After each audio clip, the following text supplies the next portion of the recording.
วัสดีทุกคนนะวันนี้เราก็จะมาเล่นมอดไฟในฟังกินโซนิกอีกรอบหนึ่งนะอันนี้จะเป็นมอดโซนิกคัลเลอร์นะไปเลย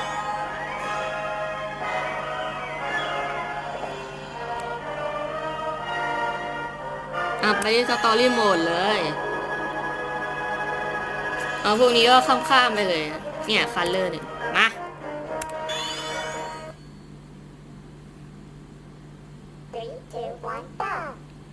เวอร์ชันนี้อาจจะไม่ได้วาดสวยขนาดนั้นนะเพราะดูเหมือนผู้พัฒนาเขาอาจไม่ได้แบบคือเป็นแฟนโซนิกเลยแต่แบบไม่ได้วาดแบบเก่งขนาดนั้นแล้วแบบคือเฟย์มาทำอะไรที่นี่ปกติมันต้องเป็นเทลไม่ใช่หรอ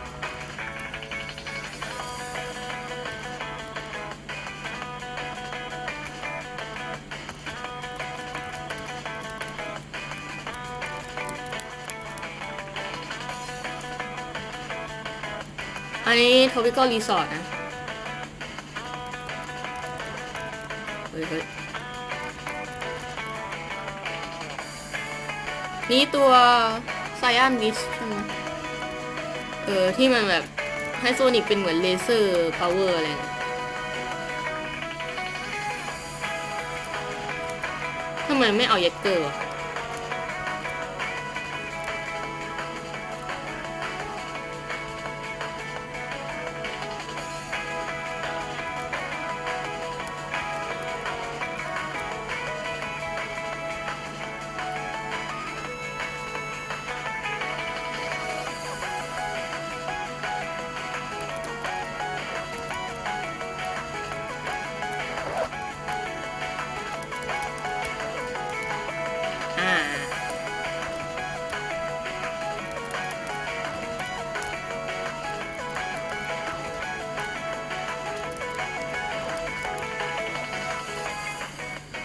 โอเค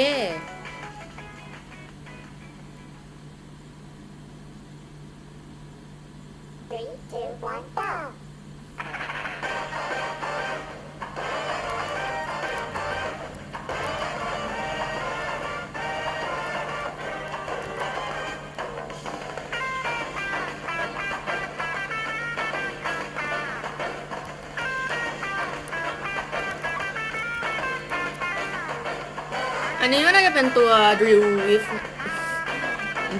Wrist ทำไมมันเรียกยากวะนี่แบบมันทำให้โซนิกมันกลายเป็นเหมือนแบบ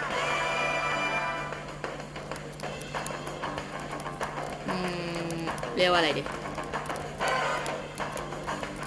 ไม่รู้แต่แบบมันไปแบบดินอะไรพวกนั้นมันโซนิกมันก็ทะลุได้อะไรอย่างเงี้ย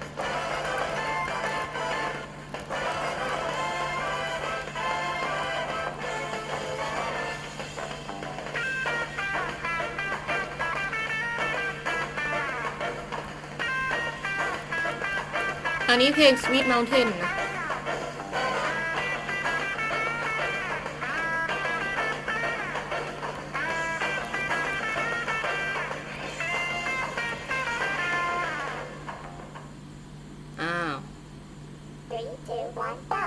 Blue Cube ก่อนเพลง Starlight Carnival นะ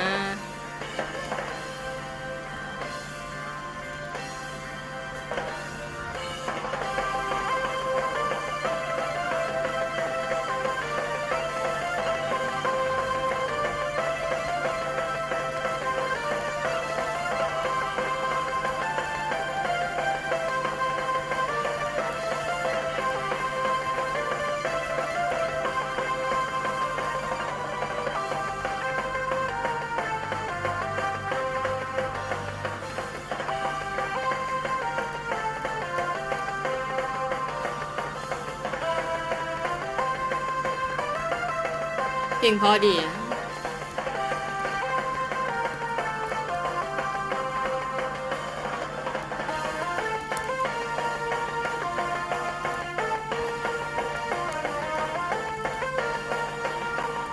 เขาไม่เปลี่ยนแบ็กกราวด์เลยนะที่แบบ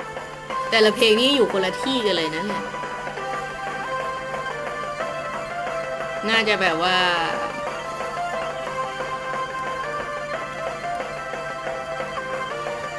เ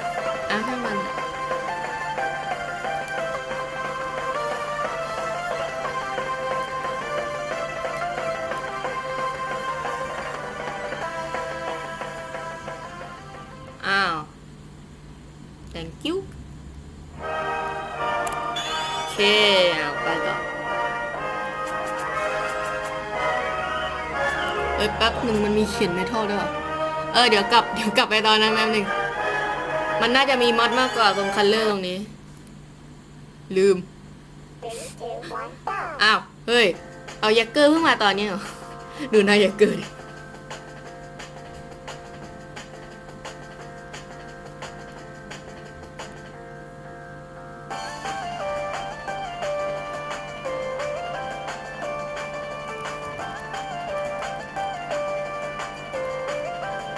ถ้าใครดู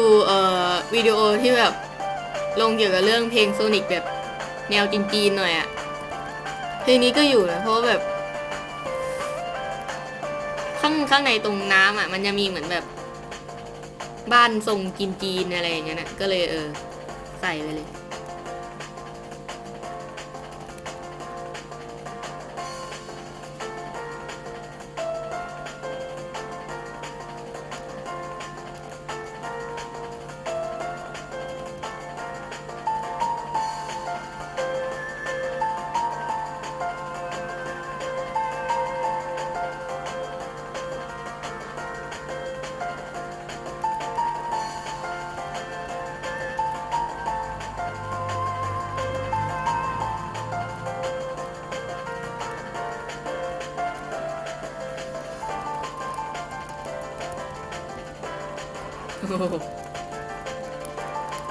รัวมากเลย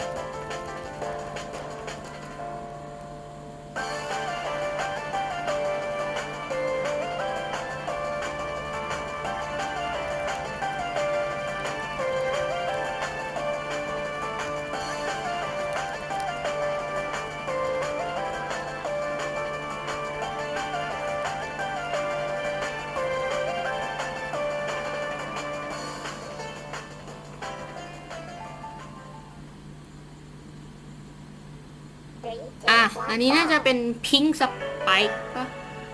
ใช่พิงค์สไปค์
ก็ถ้าใครยังไม่รู้นะ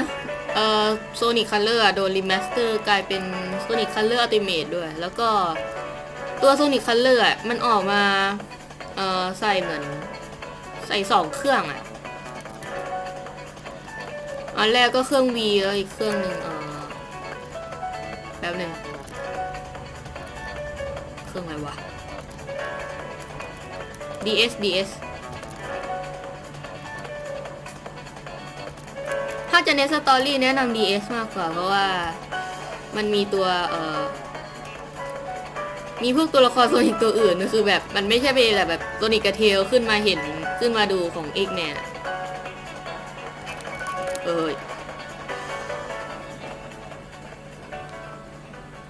แล้วมันก็มีตัวนี้ก็มาเตอร์วิสเลยเป็นแบบเหมือนแม่พวกเนี้ย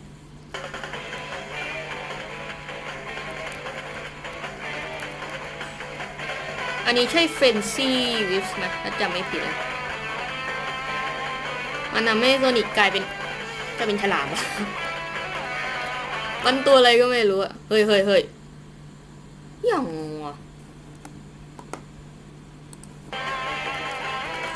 แป๊บ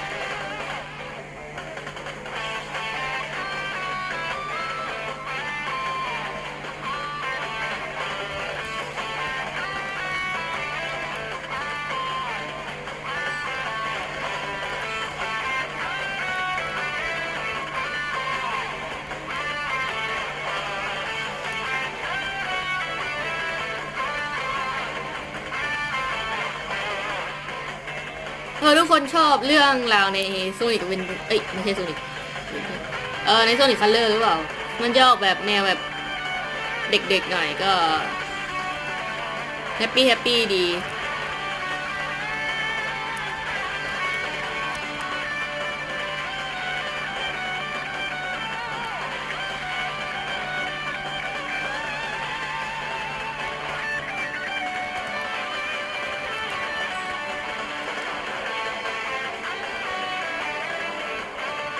คือตอนแรกแบบถ้าอันนี้ความคิดเห็นนะคือคิดว่าแบบเซก้าน่าจะแบบแบบพวกวิสอะก็คือกะแบบโรดิคไคเลอร์แล้วก็จบเลยใช่ปะเพราะแบบมันดีมันก็แบบมาเรื่อยๆเลยโซนิคฟอร์สยังมีเลยไม่รู้ว่าฟอนเทียจะมีวิสอีกไหมไปต่อโอเค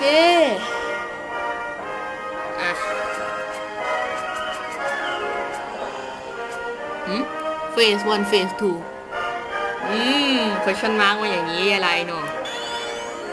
ไม่รู้เลยไม่มีแอนิเมชันอ้าวโอ้โหคุณภาพดีมาก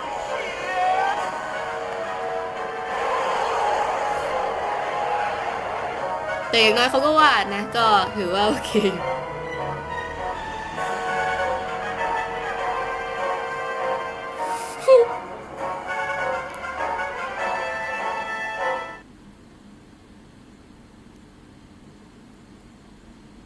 คือให้เลย10 เต็ม 10เรื่องความพยายามอะเฮ้ย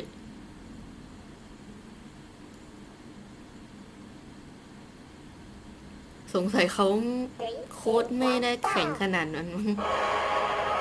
ดูดิกลิชเต็มเลยโอ้ยเยอะเกิน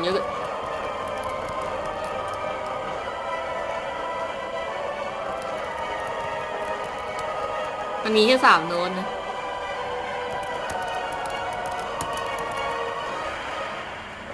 อันนี้ตัวเอ่อชื่ออะไรนะแต่เอ็กมันเอาตัวนี้มันเอาพลังมาจากพวกวิชหลายๆตัว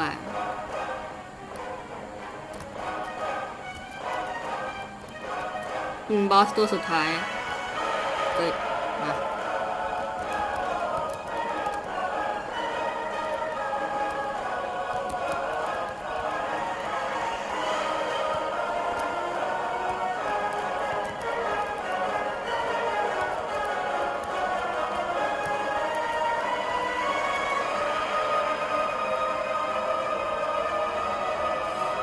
ไอคนอย่างหา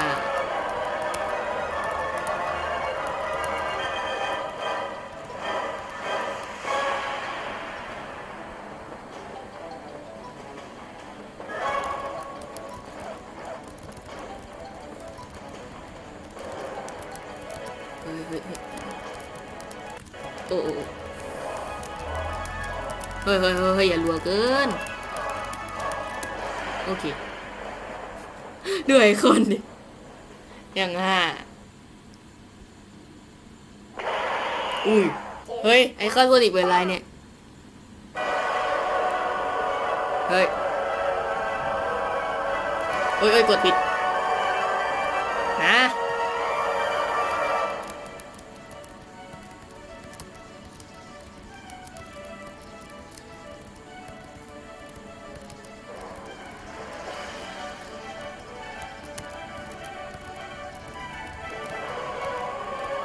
คือชอบเพลงบอสไฟโซนิกมากเลยมันพอดีอ้าวเฮ้ยแลกนักแล้วอ้าวโอ้มาแล้ว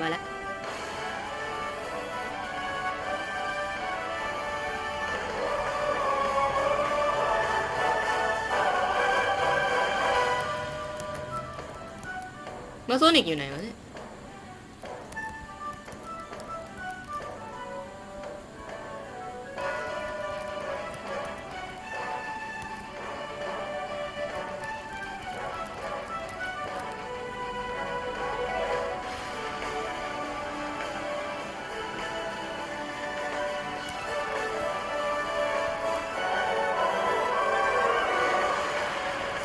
ฮ้ยมาแล้วเฮ้ยดูดิ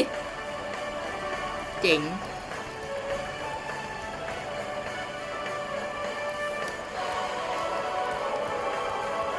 วิชเยอะมาก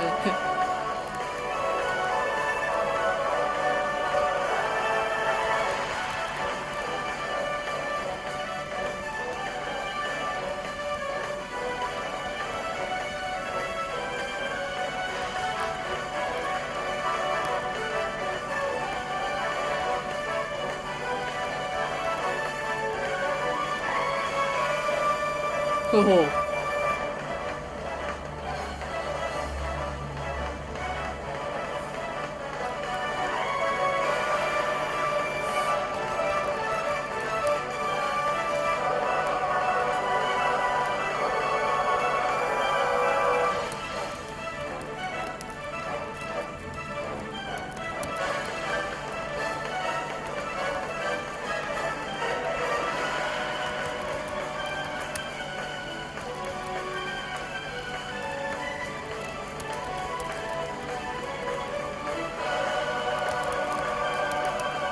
เจ้าเพลงมัน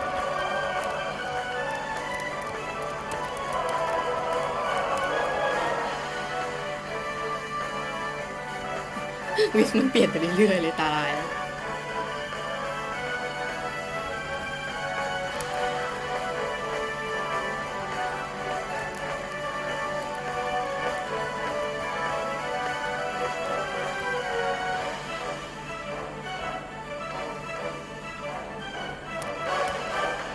โอ้โห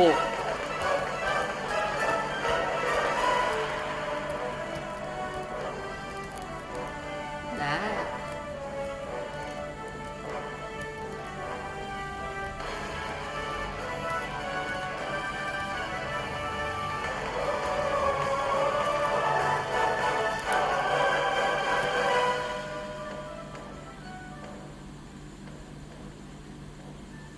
เออเฮ้ยเมื่อกี้เจ๋งอ่ะไม่แหลกไม่แหลกเฮ้ยหมายถึงแบบอย่างน้อยมันก็ไม่แครชอะโอ้ตอนนั้นเล่นแบบแครชหลายรอบมากเลยก็เดี๋ยวช่วงพวกนี้ค่อยเอาตอนหลังไม่มันนานเลยก็ใครชอบคลิปนี้ก็ช่วยกันกดไลค์กด Subscribe นะบ๊ายบายทุกคน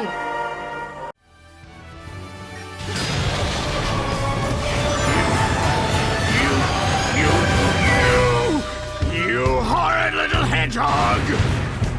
Unlimited colors! Laser, drill,